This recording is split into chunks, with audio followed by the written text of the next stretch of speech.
And we're back for another episode of Dracula Daily.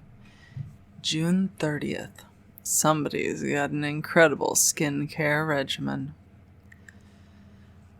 Jonathan Harker's journal, kept in shorthand. 30 June, morning. These may be the last words I ever write in this diary.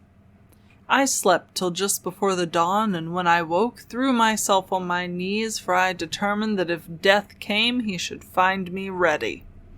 At last I felt that subtle change in the air, and knew that the morning had come. Then came the welcome cock-crow, and I felt that I was safe. With a glad heart I opened my door and ran down the hall. I had seen that the door was unlocked, and now escape was before me. With hands that trembled with eagerness, I unhooked the chains and drew back the massive bolts, but the door would not move. Despair seized me. I pulled and pulled at the door and shook it till, massive as it was, it rattled in its casement. I could see the bolt shot. It had been locked after I left the Count.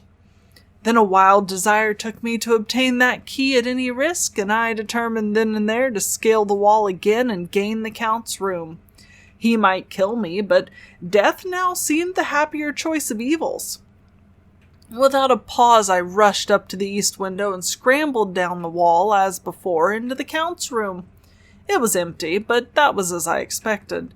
I could not see a key anywhere, but the heap of gold remained. I went through the door in the corner and down the winding stair and along the dark passage to the old chapel. I knew now well enough where to find the monster I sought. The great box was in the same place, close against the wall, but the lid was laid on it, not fastened down, but with the nails ready in their places to be hammered home. I knew I must reach the body for the key, so I raised the lid and laid it back against the wall, and then I saw something which filled my very soul with horror. There lay the Count, but looking as if his youth had been half renewed, for the white hair and mustache were changed to dark iron gray. The cheeks were fuller, and the white skin seemed ruby red underneath. The mouth was redder than ever, for on the lips were gouts of fresh blood which trickled from the corners of the mouth and ran over the chin and neck. Even the deep burning eyes seemed set amongst swollen flesh, for the lids and pouches underneath were bloated. It seemed as if the whole awful creature were simply gorged with blood. He lay like a filthy leech, exhausted with his repletion. I shuddered as I bent over to touch him, and every sense in me revolted at the contact, but I had to search or I was lost. The coming night might see my own body a banquet in a similar way to those horrid three. I felt all over the body, but no sign could I find of the key. Then I stopped and looked at the Count. There was a mocking smile on the bloated face which seemed to drive me mad.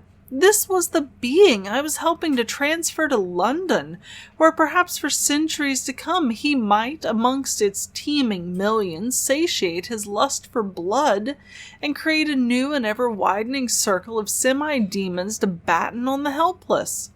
The very thought drove me mad. A terrible desire came upon me to rid the world of such a monster. There was no lethal weapon at hand, but I seized a shovel which the workmen had been using to fill the cases, and lifting it high, struck with the edge downward at the hateful face. But as I did so, the head turned, and the eyes fell upon me with all their blaze of basilisk horror. The sight seemed to paralyze me, and the shovel turned in my hand and glanced from the face, merely making a deep gash above the forehead. The shovel fell from my hand across the box, and as I pulled it away, the flange of the blade caught the edge of the lid, which fell over again, and hid the horrid thing from my sight. The last glimpse I had was of the bloated face, blood-stained and fixed with a grin of malice which would have held its own in the nethermost hell. I thought and thought what should be my next move, but my brain seemed on fire, and I waited with a despairing feeling growing over me. As I waited, I heard in the distance a gypsy song sung by merry voices coming closer, and through their song the rolling of heavy wheels and the cracking of whips, the Zagani and the Slovaks of whom the Count had spoken were coming. With a last look around and at the box which contained the vile body, I ran from the place and gained the Count's room, determined to rush out at the moment the door should be open. With strained ears I listened, and heard downstairs the grinding of the key in the great lock and the falling back of the heavy door. There must have been some other means of entry, or someone had a key for one of the locked doors. Then there came the sound of many feet tramping and dying away in some passage which sent up a clanging echo. I turned to run down again towards the vault, where I might find a new entrance, but at the moment there seemed to come a violent puff of wind, and the door to the winding stair blew to, with a shock that set the dust from the lintels flying.